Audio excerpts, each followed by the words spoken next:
أعزائي الحضور، سعيدة جدا بلقائكم. Hello everyone, I'm Dr. To my pleasure, I received this invitation from Kalba Library to deliver this presentation about educational leadership.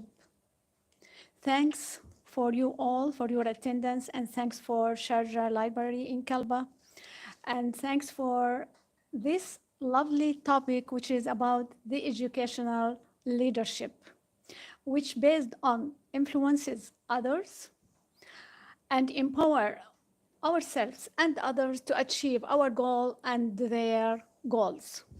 Hope that we will enjoy this hour with a fruitful information and exchanging beneficial ideas.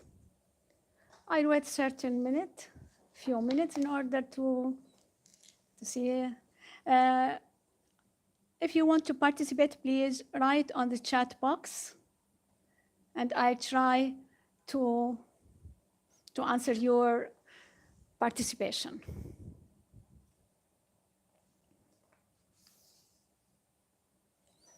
Let's share screen.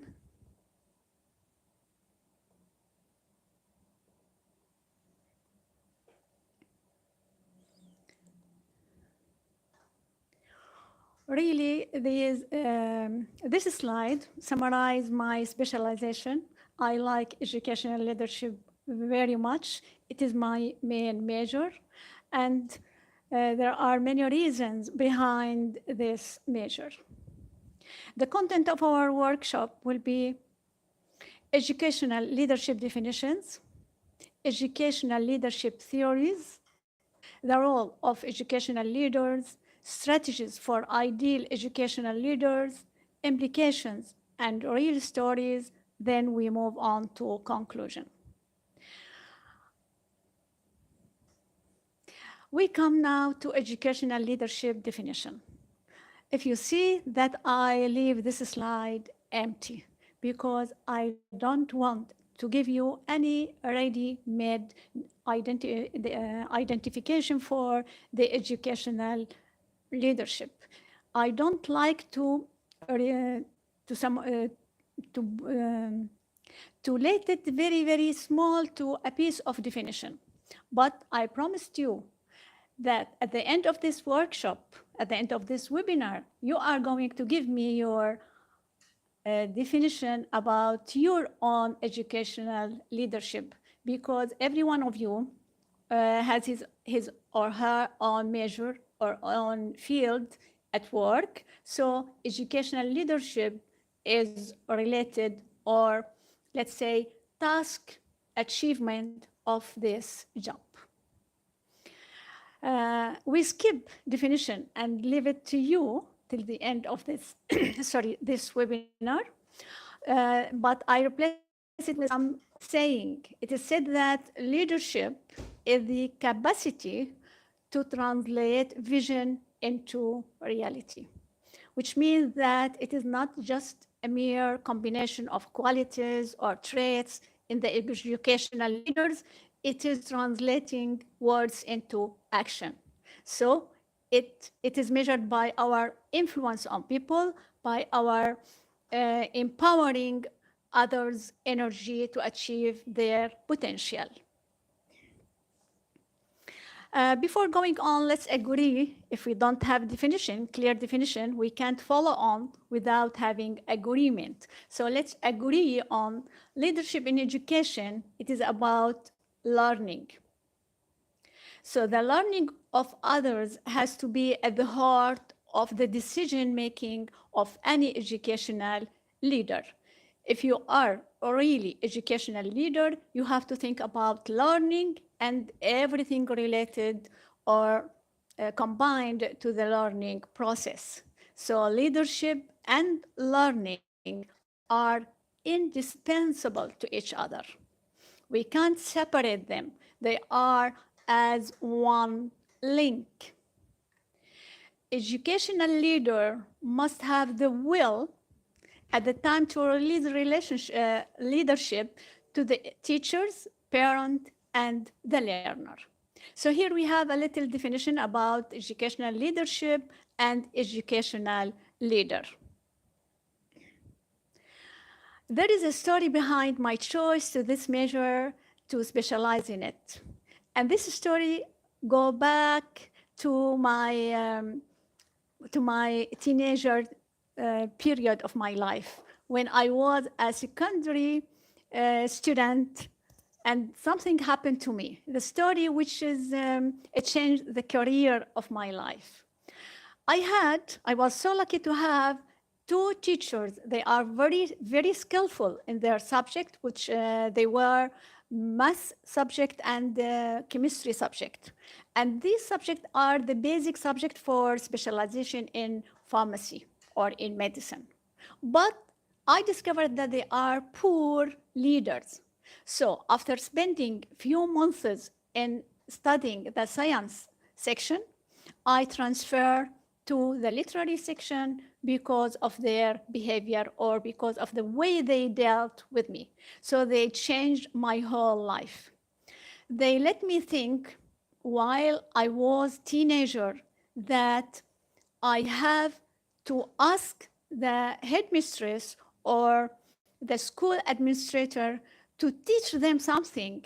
I go to her room and I say that I need a teacher to teach them how to behave properly or how to deal properly with all students. And there was nothing in my mind at that time about leadership or about educational leadership. Since that time, I decided if I don't have the career that I want, I will have the career that saves other people from deviating from their road or from their goal to another track in their life, as happened with me. Now I have this webinar, and I'll give you the way to participate in this webinar. So the participation etiquette will be, first of all, I will mention now the theory of leadership. So I prefer that you have a paper and a pen, and during my explanation or during my presentation, I ask you kindly to mention some relevant story from your educational experience, whatever you are, teacher, social reformer, or administrator, or librarian, whatever. And when I am going to present the theories, I want you to write it with your note where this theory be best applied, or tell who are the people who are targeted for this theory. So there are 3 ways to participate. And when I finish presenting all these theories, I will give you time to participate if it is available. Let's agree on what matters in educational leadership practicing. It matters for me, the relationship, because if these 2 teachers have good relationship with me, if they were able to build up a good relationship, I will not shift to English literature as another major. So leadership involves school principals, teachers, administrators, social workers, contextual curriculum, culture, parents. All these have great effort on school performance to enhance capability to accomplish effective work collectively.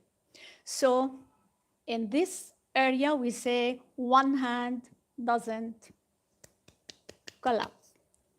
Okay, so we need 2 hands to work together. It means that we have to cooperate. If you want the work to succeed, we have to work collaboratively or collectively. There are a lot of educational theories. I will not have all of them. I will choose the most common one or the most essential ones that help in being an ideal educational leader. I will read their names, then I will go in specific details for each one. The first one, I consider it the most important one, is the behavioral leadership, then humanistic or moral leadership, participative or participative leadership, contingency leadership, path goal, transformational and transactional leadership. Transactional means managerial sometimes, aspiration leadership, which I like very much, and then we have the servant leadership, which is related to some people in the school, and instructional leadership. All of these theories are distributed for all the members of the educational leadership people. Let's go on to the first theory. It is behaviorist theory. It said that leadership are trained to be effective. It means that they are not born. Everyone is able to be an educational leader. We respond to every kind of reinforcement, and that our behavior and personality traits can be shaped and controlled by the society. So this theory is based on psychology and society.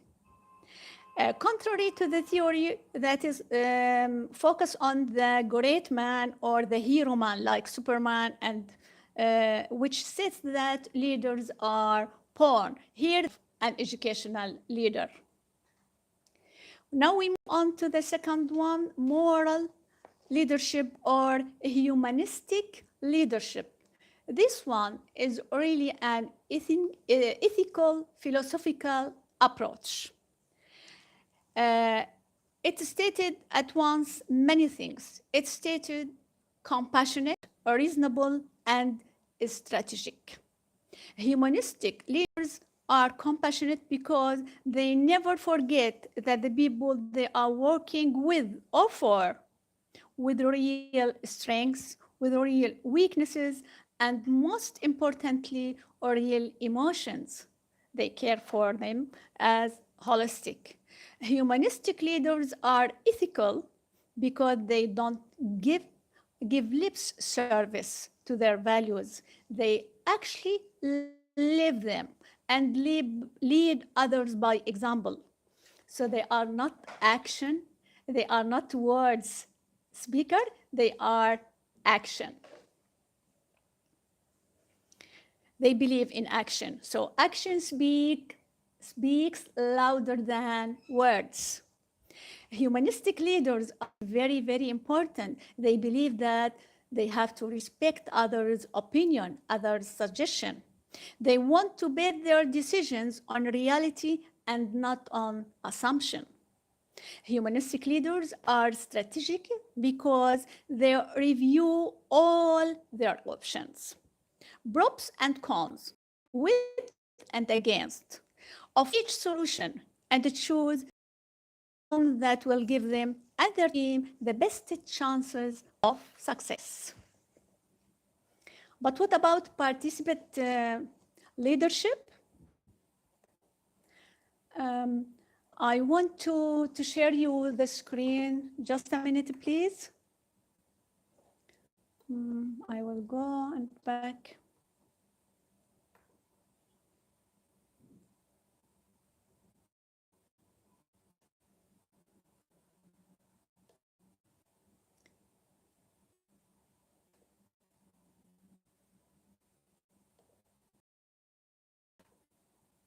Now I think the screen with me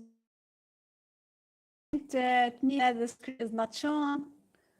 Never mind, from now on it will be shown. So moral, we are with moral, we finished moral.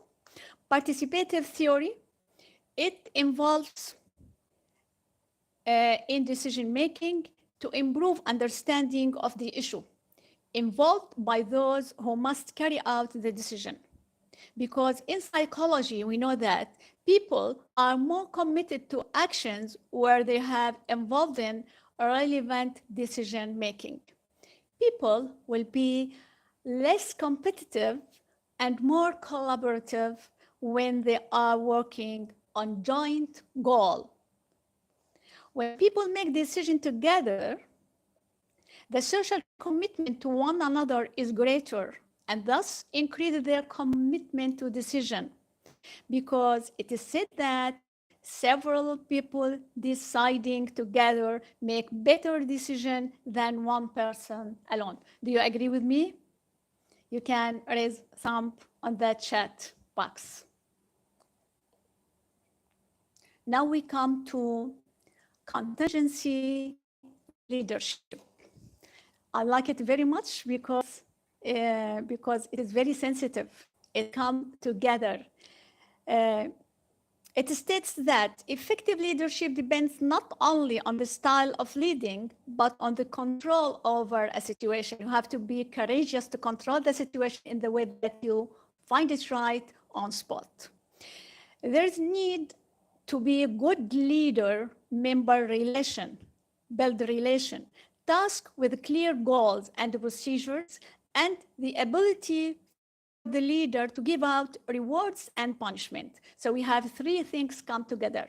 If we can join them together, building a relation, having control on the spot, and reward and punishment, we will succeed to the utmost. But if one of these conditions skipped, so lacking one of these three in the right combination and context will result in leadership failure, which is very dangerous. So if you want to play the role of contingency leadership, you have to be careful about these three components.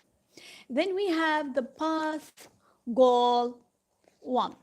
The path goal theory to guide learner is through their path to obtain their goals. This leadership, I think that teachers follow it when they make revision for students before exam. They make some drills or some tasks that let them think automatically, as if they are training them on the question of the test. And this is very nice because they will not be astonished or shocked by any kind of questions in the exam. There are 3 steps to do it, and it is done before exam. They determine the type of task, and they prepare the student to understand it fully, and then they motivate them to give the right answer in a proper way. So these are the steps very important to let the student be familiar with the question before exam. Another kind, transformational. Transformational leadership, it is a style where leader works with subordinates to identify needed change. This is especially in changing behavior or in adjusting behavior of some student. You need change, creating a vision to guide the change through inspiration, and executing the change in tandem with committed member of a group, as if you are creating another member imitating the ideal behavior. So it serves to enhance the motivation, the moral, and the job performance of followers through variety of mechanisms. These include connecting the follower's sense to identity and to the collective identity of the organization. It depends on how far you have to reshape this type of behavior. Whereas transactional or managerial, it's called managerial because it has relation with management, it tends to focus on supervision, organization, and performance. It is a style of leadership in which leads promote compliance by followers through both reward and punishment. To make it clear, I will tell you something. It is like the supervisor who look at your fault, he observe your fault, and hunt your fault. Unlike transformational leaders, those using the transactional approach are not looking to change anything in the future. They like to stay as they are. They want to preserve the current situation. They look to keep things the same. So these model of leadership pay attention to followers' work in order to find the faults and deviation, how far they are deviated from the course of the work. Sorry.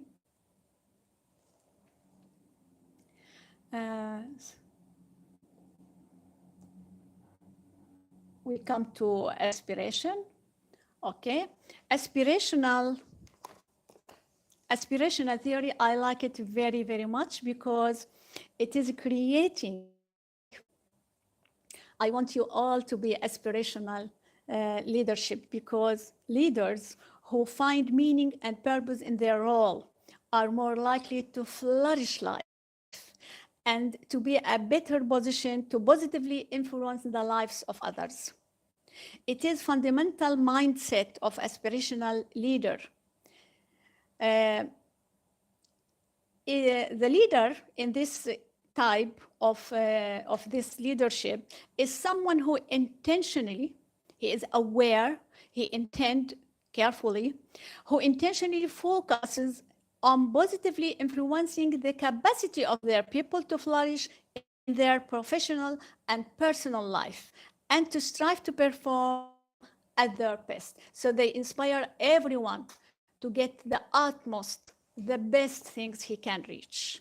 So creating an environment where people can flourish, operate the possible level with sense of pride in achieving their goals. Everyone will be proud. Here there is nothing to look at, this person is weak, this one is strong. Everyone is at ease to perform the utmost of his ability. The leader's role is to put all the players at ease. All of them feel comfort so that they can play at their best and produce collective high quality work of art and beauty. This one, I like it very much. The next one, the leadership, the servant leadership. This is very nice, and no school, no organization work without this leadership. It is primarily leads by serving others, customers, employees, and community. Like librarian at school, or the canteen worker, or the worker of that are those who are responsible about the cleaning in school, all these that serve something. They have their leadership, which is especially for their major or for their field. Then we come to the most important one. If you are a teacher, it is the instructional leadership, which focuses on schools' core business, teaching, learning, and learners' progress. Here I finished the leadership theories that they are linked too much to educational leadership. I want your participation. If you have any story related to any theory, or tell me where we can apply this theory, or who are targeted people. Anyone who wants to participate?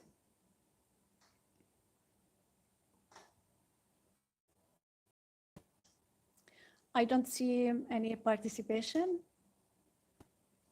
Okay, we will complete. So,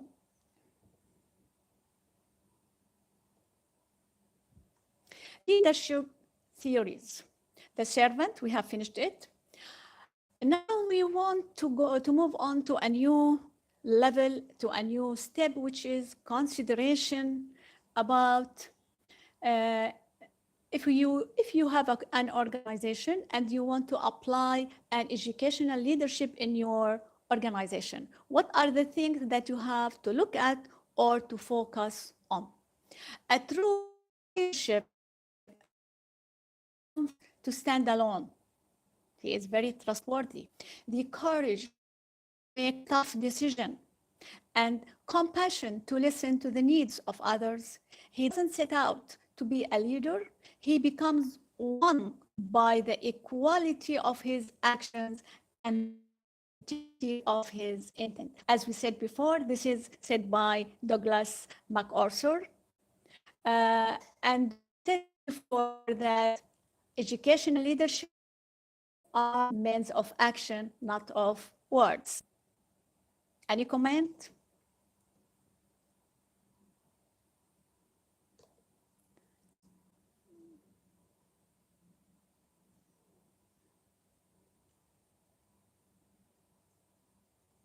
I am looking at the chat.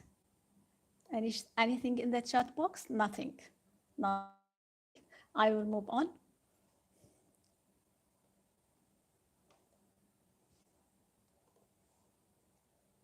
Now we come to the role of educational leaders. Educational leaders have many roles. One of them is to be a resources provider. A resources provider means teachers help their colleague by sharing instructional resources. These might include websites, instructional materials, reading, or other resources to use with the student. They might also have to share professional resources as articles, books, lessons, or unit plans and assessment tools. So he will provide all these to help others. Other role is instructional specialist. Instructional specialist means helps colleagues implement effective teaching strategies. This help might include ideas for differentiating instructions or planning lessons in partnership with fellow teachers.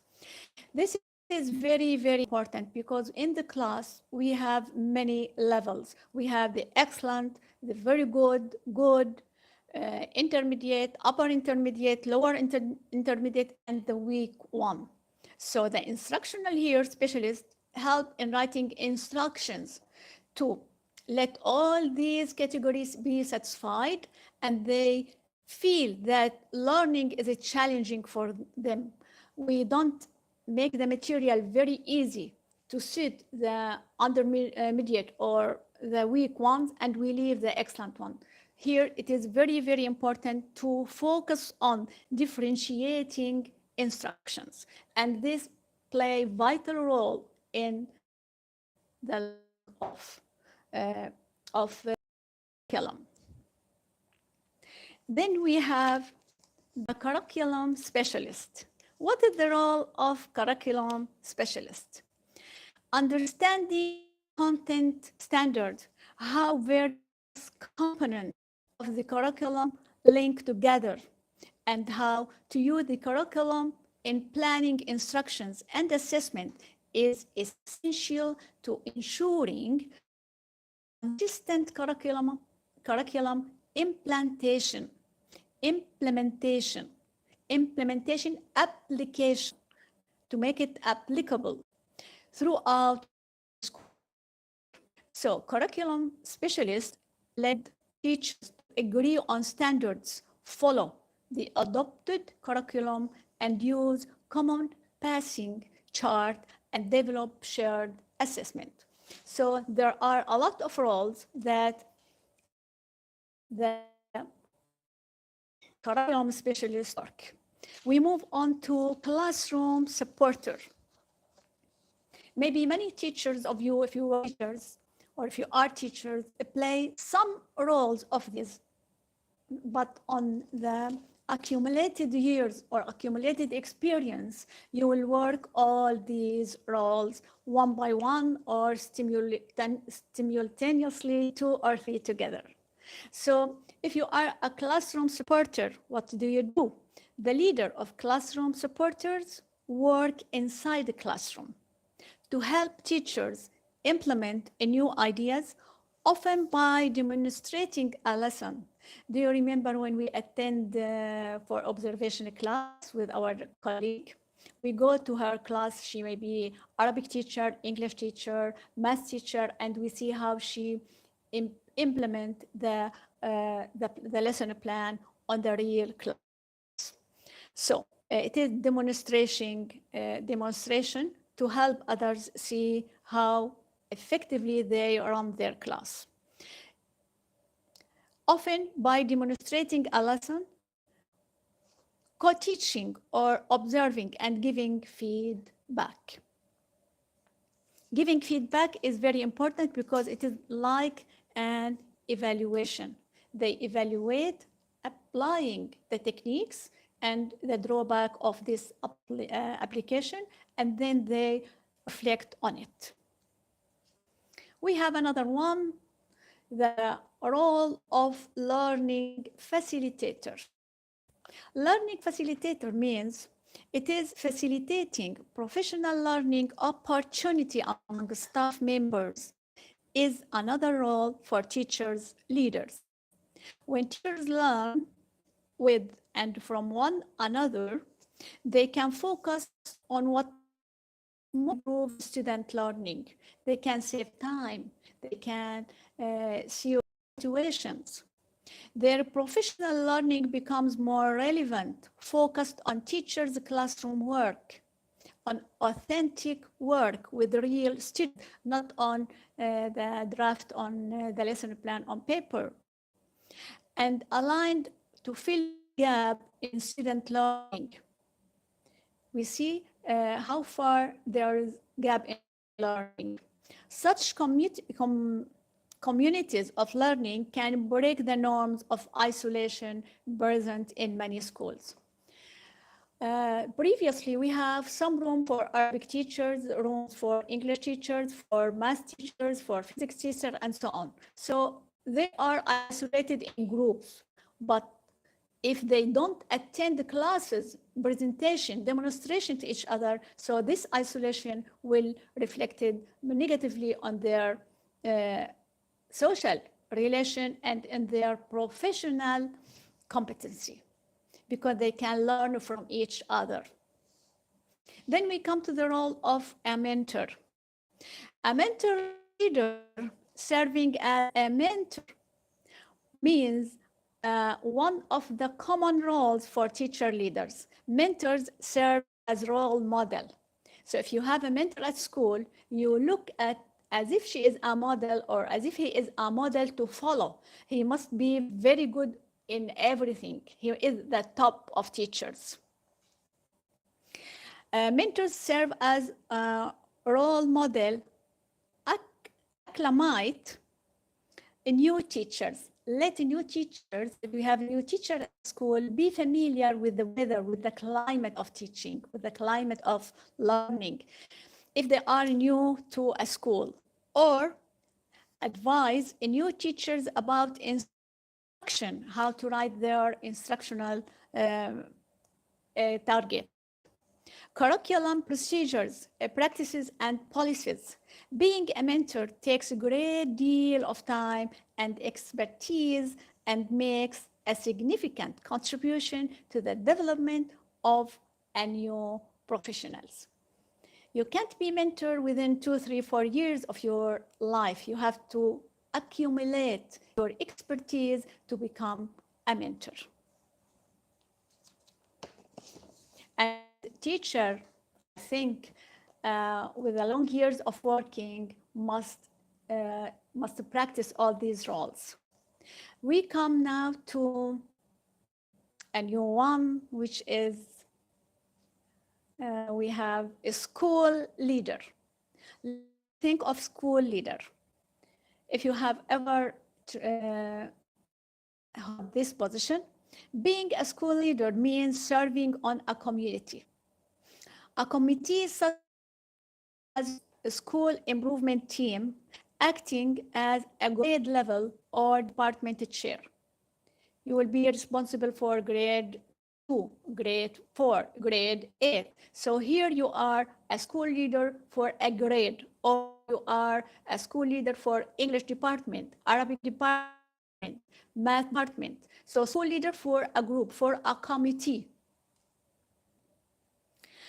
Your turn is supporting school initiatives or representing the schools on community or district, or a school leader shared the vision of the school, aligns his or her professional goal with those of the schools or the in the districts, with other schools in the district.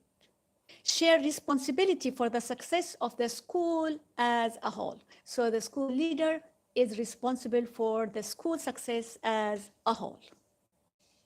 It is big responsibility. Leader, really a leader. Then we move on to the data coach. You know the meaning of coach. Now, although teachers have access to a great deal of data, they don't often use the data, it could be data and data, to drive classroom. It can lead conversations that engage their peers in analyzing and using his information to strengthen instruction. What do you think of that? I think it is good, right? Now we move to a new role, which is the catalyst of change. The catalyst of change, it means that teacher leaders can also be catalysts for change. Visionaries who are never content with the status quo, but rather always looking for a better way. Teachers who take on the catalyst role or leadership feel secure in their own work and have a strong commitment to continual improvement. They pose questions to generate analysis of student learning. Or really, we can say that they are ambitious. They are not content. They want always to seek something new, some improvement ahead.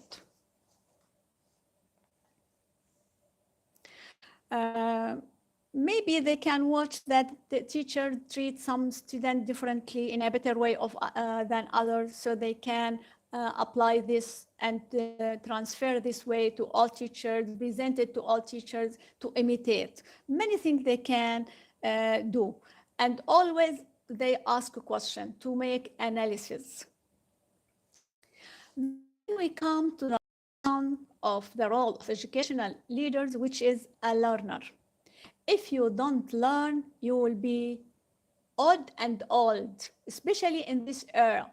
Now we are in the age of information.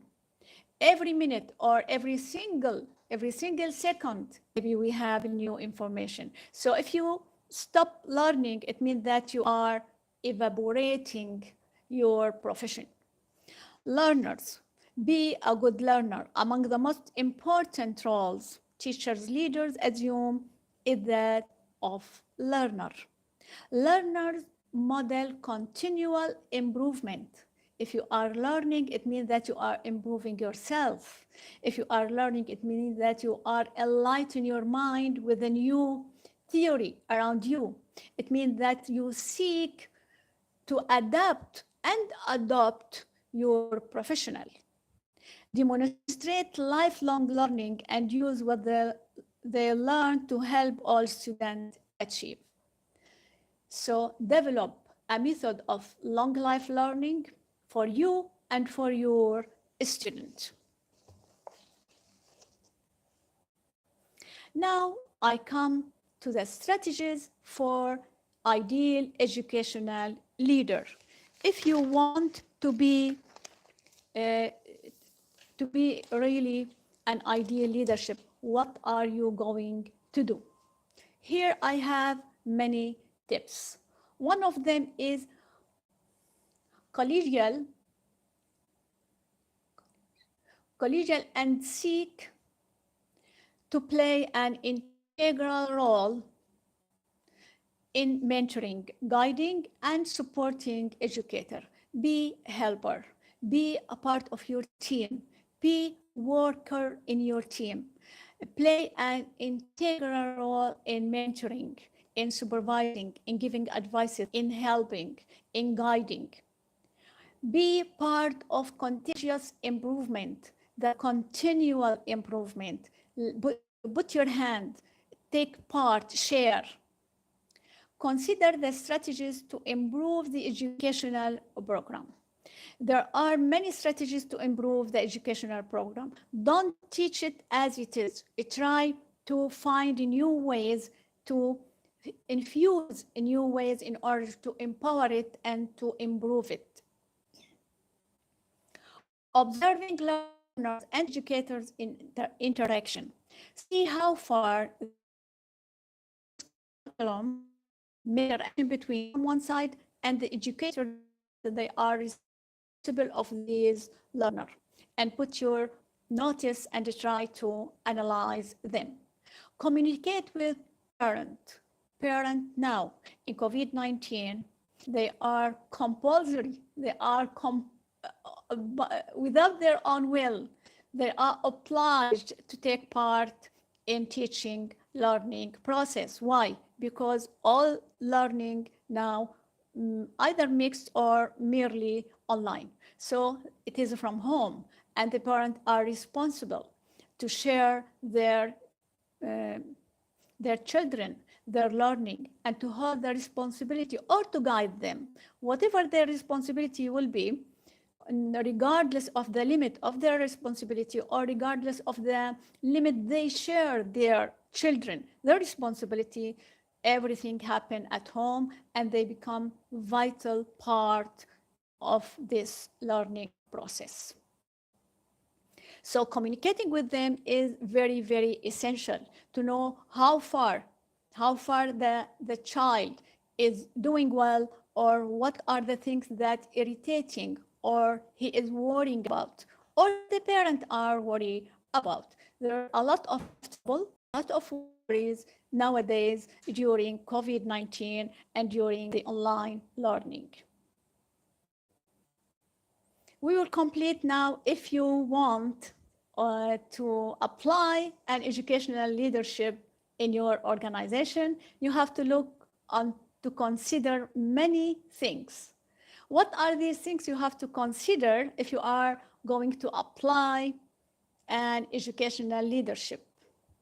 You have to look for qualifications. Qualification is very important because although it is paper, but experiencing these qualification, how many years he has applying his job for many years, and where and with whom generation, young, for example, kids, children, teenager, and so on. Knowledge of theories of learning and development.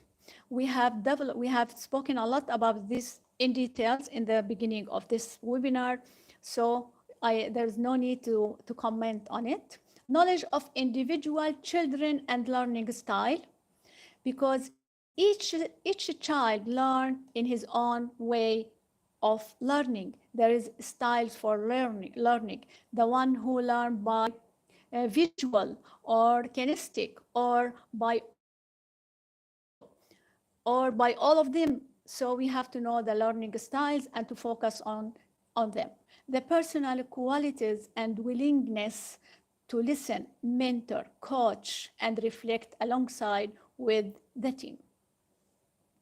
All these qualities are very, very important to be together, because here we focus on the personality of the educational leader, and the personality of the educational leader has great effect on the followers. As you see, I shift my career from pharmacy to English language because of the teacher.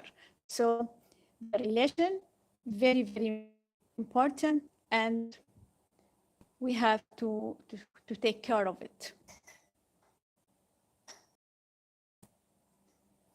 Now we come to implication. Implication, who are responsible for school educational leadership? Whom do you think are responsible for them? I think that teachers and educational leaders are not born, because some theories they said or stated that they are born, or really they are not born. It will be effective if they are born and we add skill or expertise for them. But suppose that I work as a teacher, but I am not a leader. Can I be a leader? Yes, I can. Every teacher and school leader is capable of improving his or her knowledge and practice.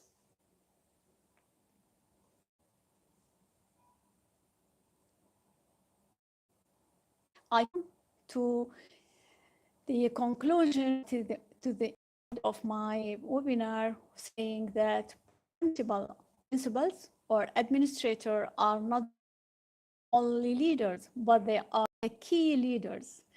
It is unfair to hold the responsibility, to shed the responsibility on their shoulders and say they are responsible about everything. They are not the only one, but they are the key for education leadership. It is possible to have a quality teaching in some classes without effective leadership. This is appears to be a little let's say not clear, but it is possible. Why? Because if the teachers are effective and the administrator is not, the teaching process will succeed. So it is possible to have a quality teaching in some classes without effective leadership. As the teacher I suffered from, she is well qualified, but she has no leadership. So the students succeed, the student pass in with high degree, with high marks, but there is no leadership. But it is impossible to have a successful school without effective leadership. The school as a whole will not succeed. And that's why we have now in the UAE country, we have something which we say the accreditation.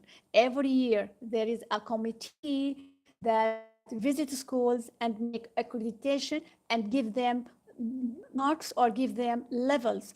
And it means that it is not acquiring the good, effective leadership, neither from teachers or administrators. All members of school must be educational leaders in order to succeed. Finally, I would say that research also tells us that quick fixes are a mirage, and that intensive strategic collaborative work under the influence of leadership are needed to turn around. But the bad news is that it is not easy. So we can fix the school leadership at any time. We can use intensive strategic, and we can make intensive effort. But we need collaboration, and we need real role and ideal role of all kinds of educational leadership. For me, I think that educational leadership is the heart or the core of any other leadership, because it creates the man, it takes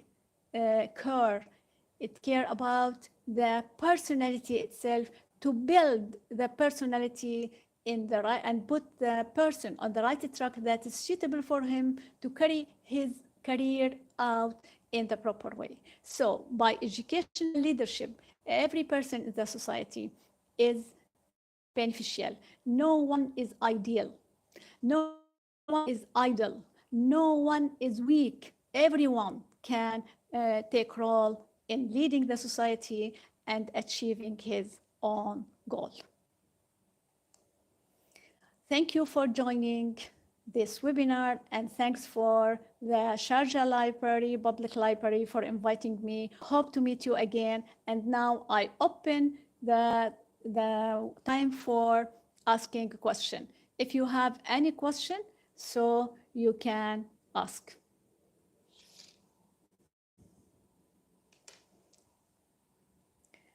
Any question? I'm ready to answer your question. Thanks for attending.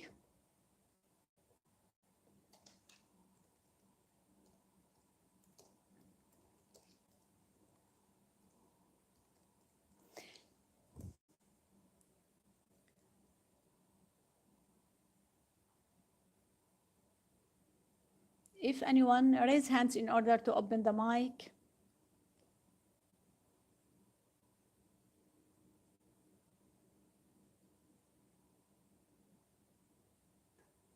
I see no one in the chat asking. So thank you very much. I want you to fill in the questionnaire, please. Don't forget to fill in the questionnaire.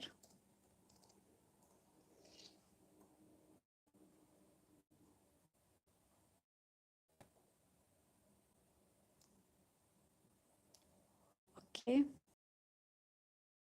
Bye. See you again, inshallah.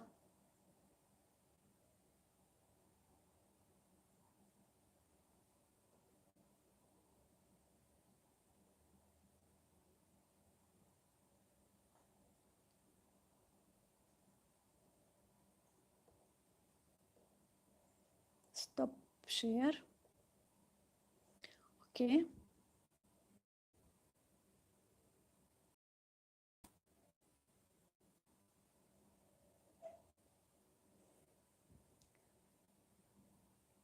Bye bye. See you. No question? Bye bye. Thank you.